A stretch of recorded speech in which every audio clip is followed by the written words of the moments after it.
ಒಳಗಡೆ ಏನು ಮಾಡ್ತೀನಿ? ಸ್ವಲ್ಪ ಆಚೆ ಬಾರಿ.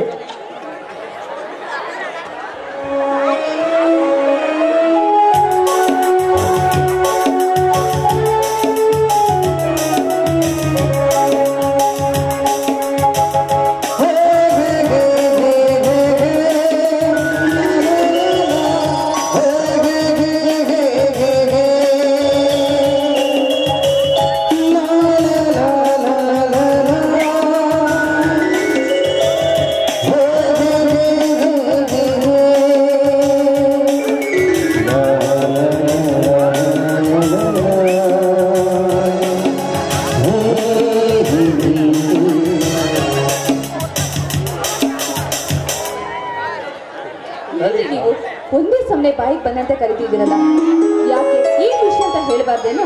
ಲಲಿತಾ, ನಾನು ಬಂದಾಗಿನಿಂದ ನೋಡ್ತೇನೆ ಇದ್ದೆ. ಅಡುಗೆ ಮನೆಯಲ್ಲಿ ಸೇರಿ ಬಿಟ್ಟರೆ ಮುಗಿದು ಹೋಯಿತು. ಅಲ್ಲ ಕಣ್ಣೆ, ಮನೆಯಲ್ಲಿ ಒಬ್ಬ ಗಂಡ ಇದ್ದಾನೆಂದರೆ ಅವನ ಜೊತೆ 4 ಮಾತು ಮಾತನಾಡಬೇಕೆಂದು ಅನಿಸೋದಿಲ್ಲವೇ? ಅಲ್ಲ ರೀ, ನೀವು ಕರೆದಿದ ತಕ್ಷಣ ಬಂದು ನಿಮ್ಮ ಜೊತೆ ಮಾತಾಡೋದಕ್ಕೆ ನನಗೆ ಒಳಗಡೆ ಕೆಲಸ ಇಲ್ವೇನು?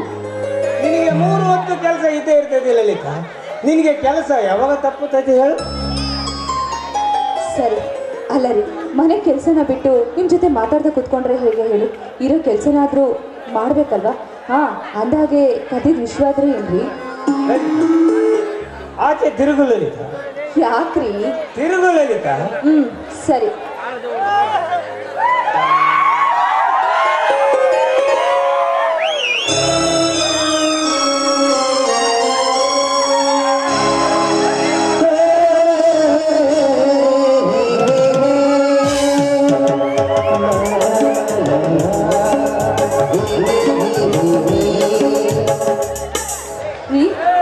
ಏನ್ರಿ ಇದು ಮಲ್ಗೆ ಹೂ? ಇವತ್ತು ಈ ಹೂನ ಯಾಕೆ ಮುಡಿಸ್ತಾ ಇದ್ದೀರಾ ನನ್ನ ತಲೆಗೆ? ಹೌದು ಲಲಿತಾ, ನನಗೆ ತುಂಬಾ ಸಂತೋಷವಾಯಿತು ಲಲಿತಾ, ತುಂಬಾ ಸಂತೋಷ. ಏಕೆಂದರೆ ಇವತ್ತು ನಾನು ಕೈ ಹಿಡಿದ ಮಹಾಲಕ್ಷ್ಮಿ ದಿನ. ಓ, ಇವತ್ತು ನಿಮ್ಮ ಮದುವೆಯಾದ ಮೊದಲ ದಿನ.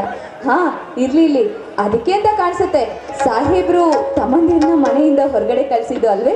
ಮತ್ತೆ ನನ್ನ ತಮ್ಮಂದಿರಿಗೆ ಹೀಗೆಲ್ಲ ಮಾತನಾಡಕ್ಕಾಗುತ್ತೆ, ಅದಕ್ಕೆ ಅವರನ್ನು ಹೊರಗಡೆ ಕಳಿಸಿದ್ದೆ. ಬಾಬಾ, ಭಾರಿ ರಸಿಕರು ನೀವು. ಅಂದ ಹಾಗೆ ಬೆಕ್ಕು ಕಣ್ಣು ಮುಚ್ಕೊಂಡು ಹಾಲು ಕೊಡಿದ್ರೆ ನಿಮ್ಮ ತಮ್ಮಂದರಿಗೆ ಗೊತ್ತಾಗಲ್ಲ ಅಂತ ಅನ್ಕೊಂಡಿದ್ದೀರಿ? ಗೊತ್ತಾದ್ರೆ ಆಯ್ತು ಬಿಡಿ. ಮದುವೆಯಾಗಿ ಮರುದಿನವೇ ಅಣ್ಣ ತಮ್ಮರನ್ನು ಬೇರೆ ಮಾಡುವ ಈ ಕರುಣಹೀನ ಪ್ರಪಂಚದಲ್ಲಿ ನನ್ನ ತಮ್ಮಂದಿರನ್ನು ನಿನ್ನ ಹೊಟ್ಟೆಯಲ್ಲಿ ಹುಟ್ಟಿದ ಮಕ್ಕಳಿಗಿಂತ ಹೆಚ್ಚಾಗಿ ನೋಡಿಕೊಳ್ಳಲು ಕಂಡ ನನ್ನ ಬಾಯಿನಲ್ಲಿ ನಿಜವಾದ ನೀನು ಬಂಗಾರದ ದೇವತೆ ಕಣೆ, ದೇವತೆ.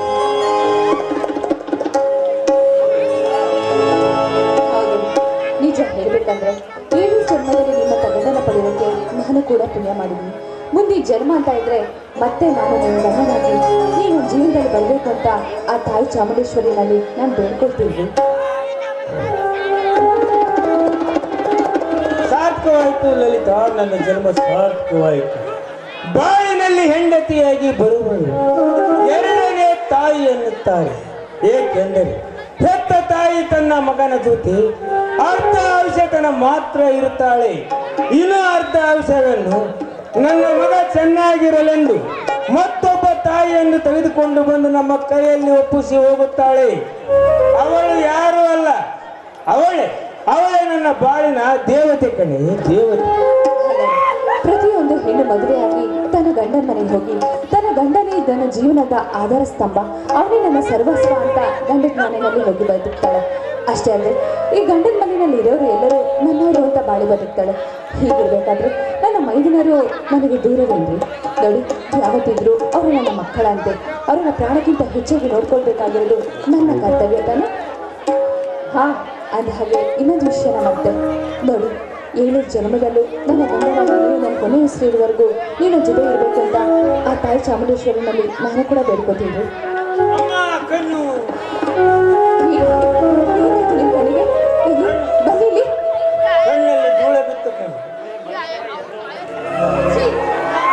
ಇದು ನಿಮ್ಮ ಹುಡುಗಾಡಿಕೆ.